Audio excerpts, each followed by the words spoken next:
Well, about to get ready to work on the 11, the Victrola 11's motor. It's disassembled and now it's going to have to be cleaned. I mean, it's not horrible. No big surprises here. I don't think this machine saw a great deal of use. It does appear to be the original grease, or very close to it. That's what they look like. I mean, I've seen far worse than this. There's no rust in here, which is a good thing. A lot of times you will find rust when grease is very dry. It begins to attract moisture, and moisture gets trapped in there and starts to rust. But this is really not, the grease isn't totally solidified. It's just gooey enough to hold back the spring and make it rumble. And it looks like somebody tried to alleviate that by putting a little bit of 3-in-1 or something in there, and that never works. It doesn't, I'm sorry.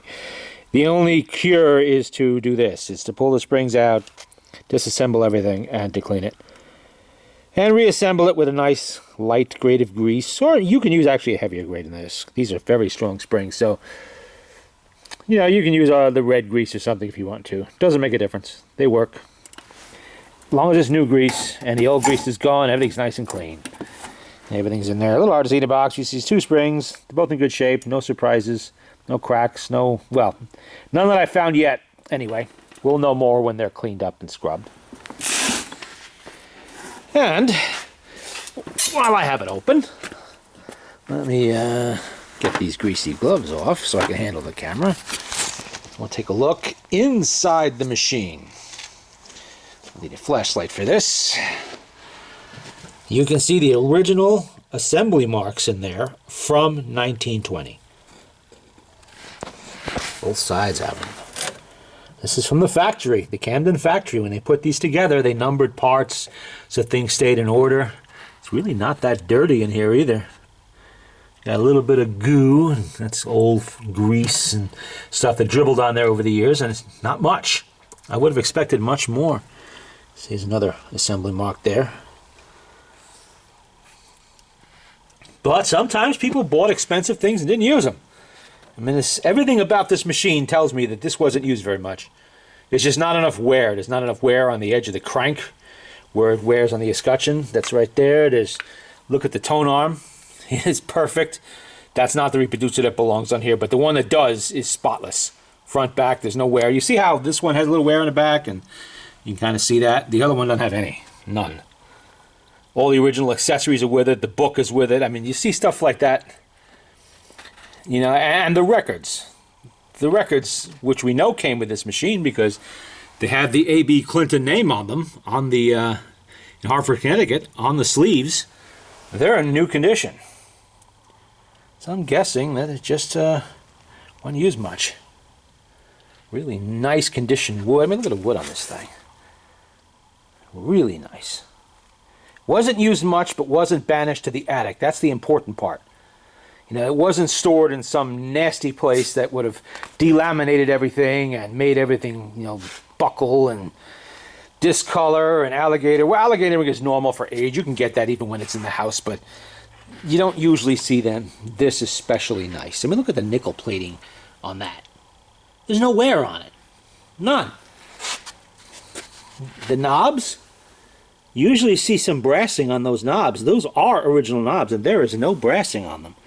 They just haven't been opened much. Really nice. And the motor is in excellent condition. All the gears are beautiful. The governor, there's nothing bent, broken, gouged, nasty.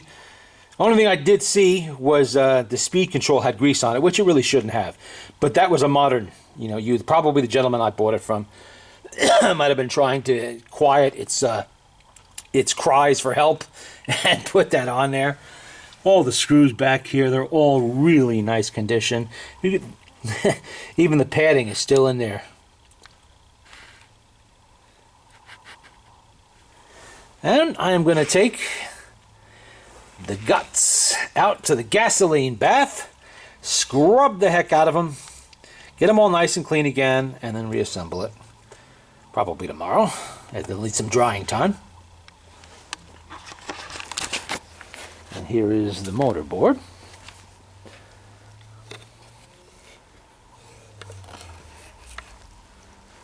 Little dust on there, which is normal, but otherwise, really nice shape.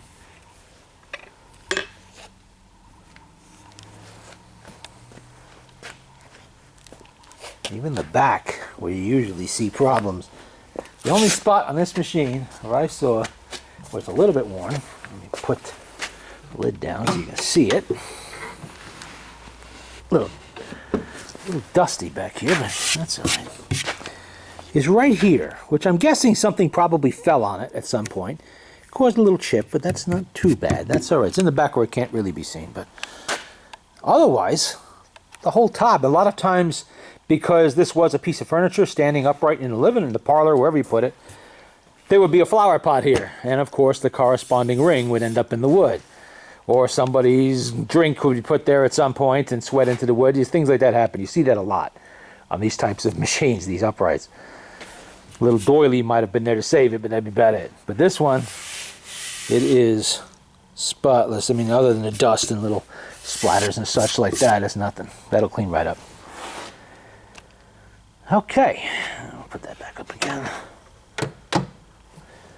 Even the screws aren't loose. You know, you usually see loose screws here and there on the hinges or whatever, but they're all tight. Now, somebody could have done that, but I see no sign of it. No buggered screws anywhere indicating somebody had been playing with them. The lock, everything perfect. Look at that. But like I said, never ever lock a Victrola. If you have a lock like this, don't do that. Don't lock it. There's no reason to. No one's going to steal your records today, or play it unauthorized. But if this ever breaks, and they can break, they do break sometimes. You see how this comes off with two screws here? Okay, try getting that when the lid is down and it's locked. It's not going to happen. So you are going to be looking at a situation where you have to damage the machine to get it open. There's just no other way. Sawzall blade through here, that's going to survive. Prying on it with screwdrivers, getting a drill in here, none of that's going to work. So while these are nice and decorative, and it's always nice to have the key, do not use these locks. Unless you're doing it like I'm doing it right now with lid open, you're just playing with it. And always take the key out and put it hide it down here somewhere in one of the drawers, a little bag or something like that, so some person doesn't come along and lock it on you and take the key or break it or something else. I'm just leaving the key in there now until I get a little baggy and I'll put it away. Or better yet, I'll probably store it in here. You know, I'll put it in a little box or something and store it inside the machine. This way it's not going to be separated from it and no one's going to take it and screw around with it. Because those keys are actually kind of expensive. If you had to replace those keys, you're looking at $40 to $50 average. And when they're nice and very, very nice condition like this with all the nickel plating, maybe $60. So you don't want to lose that. And there's a V for Victor on it, so you can't miss it. All right, I got to get to work.